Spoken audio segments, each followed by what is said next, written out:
Hey everybody, this is Erica, and this will be my discussion post number 2.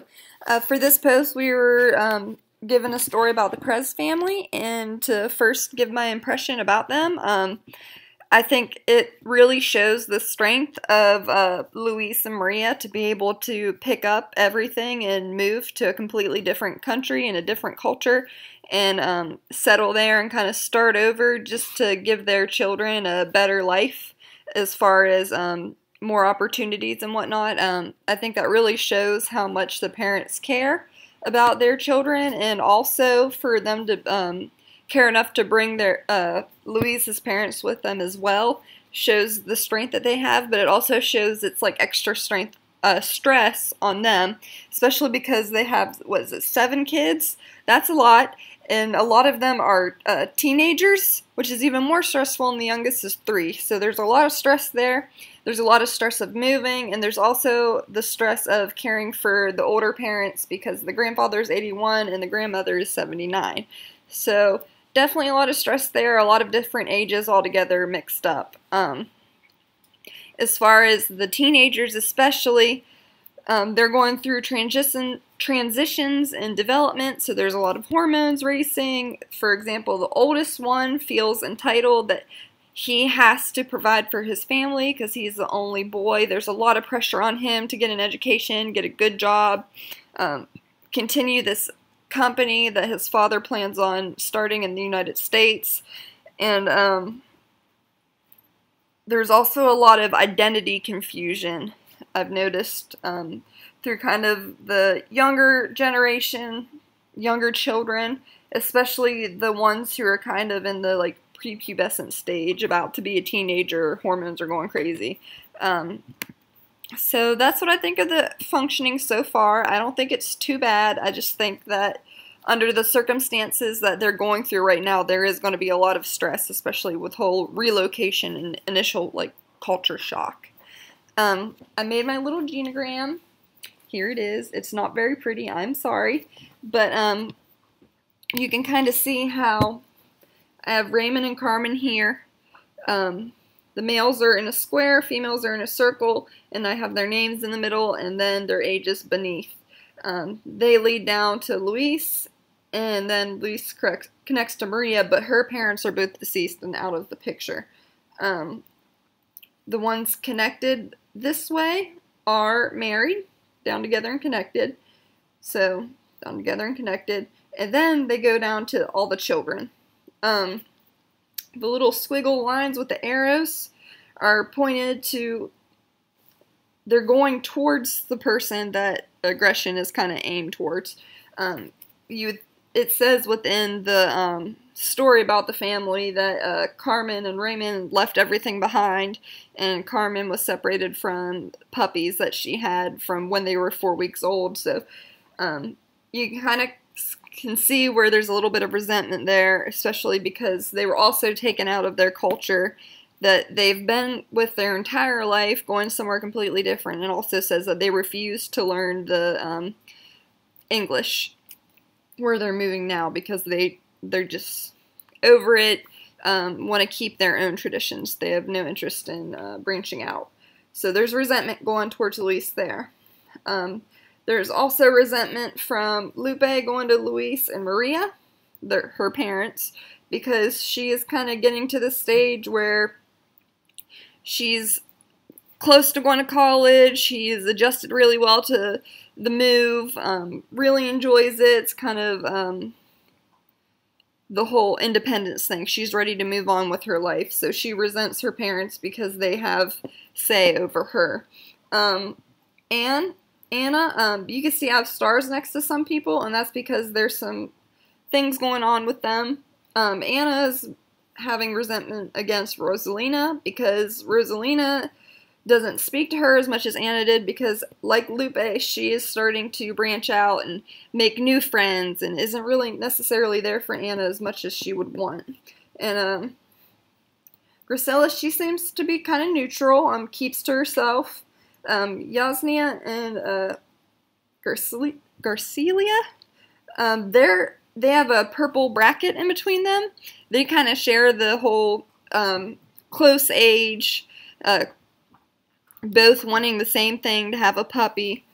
You can also see this purple bracket goes from Merida to Maria, because you could see how in the story she has a lot of attachment with her mother, and so does Anna. She has attachment to Maria and Carmen, and Rolando has closeness between Luis and Maria because they see a lot of potential in him. Merida has a star behind her mostly because she's all of a sudden kind of stuck in this developmental like pause. So that's what I have for that. I feel like I talked about that forever. I'm sorry. How would I approach the family if I were working according to Virginia Satir's counseling theory? Okay, so we were also asked in the Integrity lecture to kind of say which one we liked better between the Virginia Satir's method and the Bowen's approach. I like Virginia's. I think it's less scientific and more human-like. There's more focus on kind of like feelings and stuff, and it's not as, in a way I feel like they both have great things, but the Bowen's one is more kind of like mechanical and structured out and kind of forgets about the other things that you can use with emotions and feelings that makes a stronger connection as with Virginia's does. So I would basically approach them and address their emotional problems going on. And it also says how you should definitely use self-esteem. I think, especially Anna, and she has a lot of self-esteem problems, so maybe if you address that with her, kind of worked with her a little bit, trying to build her up, and as well as Merida, that could help. Also, I think there's a lot of identity issues, and we'll go into that later more with the Bowen approach, but I think Rolando needs some self-esteem as well because there's so much pressure on him. I'm sure he has some anxiety going on within him. Also, kind of figure out some roles of the family to kind of determine, because you can kind of see how Rolando, since he's aspiring to take care of everybody, how he probably has some authority over his younger siblings, especially that could aggravate Lupe and Rosalina, who are both kind of acting out, like being with friends more and distancing themselves from their parents and being kind of like disobedient and disrespectful. So that's there. How would I conceptualize the family and their presenting concerns? Basically just sit them all together and be real with them and maybe individually talk to some of them. Maybe both of the grandparents together and then both of the parents together and then the children individually, because I think each of the children kind of have a different thing going on with them. So I think it would definitely be beneficial to interview them individually and then bring them all together in a system and kind of evaluate where they are in their relationships. I really like how humor is used and the whole idea of family reconstruction. I think that's really important with them, especially since they went from a completely different scene and setting to a completely different culture and everything. I think the family really needs to learn how to rebuild themselves again. And it doesn't have to be the same way it was before, but it needs to be able to work again. How would you work with this family be different according to Bowen's approach to family counseling? Like I said earlier, Bowen's is more kind of structured. I would definitely do the genogram, especially since I already made one, so that's kind of perfect. Kind of first figure out what the goal is of the treatment. There's a lot going on, so kind of prioritize them, I guess. Figuring out what exactly is the largest problem, because obviously there's a bunch of different things. So kind of trying to close it all into what is the major ones and who is at the most threat, especially people like Rosalina, who has been acting out and coming home late at night, or Maritza, who's just a young child. You never know, there may be some developmental delay due to a disorder or something that's unknown and nobody has noticed because of all this bustle that's been going on through the move and other problems with family members. There's 7 of them, so there's a lot to take into account. So you kind of have to concentrate everything down and work your way up to kind of work everything out. I think that would kind of go with conceptualizing it in a typical session. Getting them to talk about their emotions together,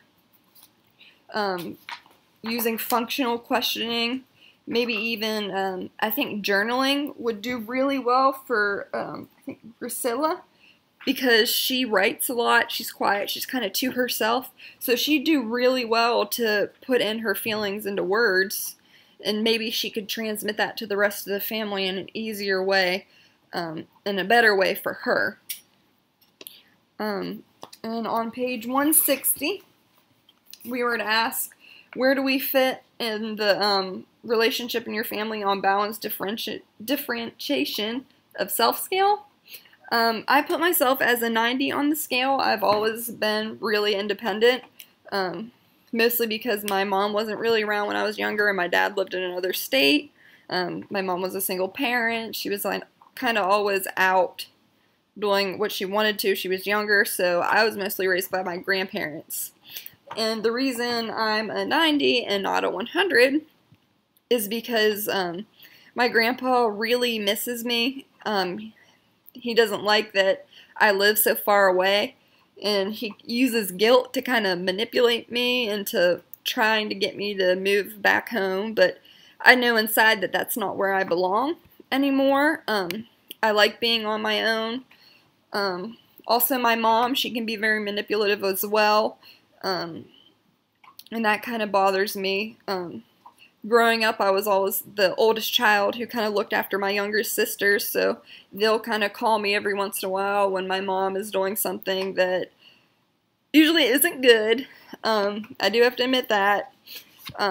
So they kind of want me to mediate it and call my mom, and then it's just a mess. So luckily that hasn't been happening lately, so fingers crossed. So that's why I scored myself on a 90. So that's all I got. Thank you very much.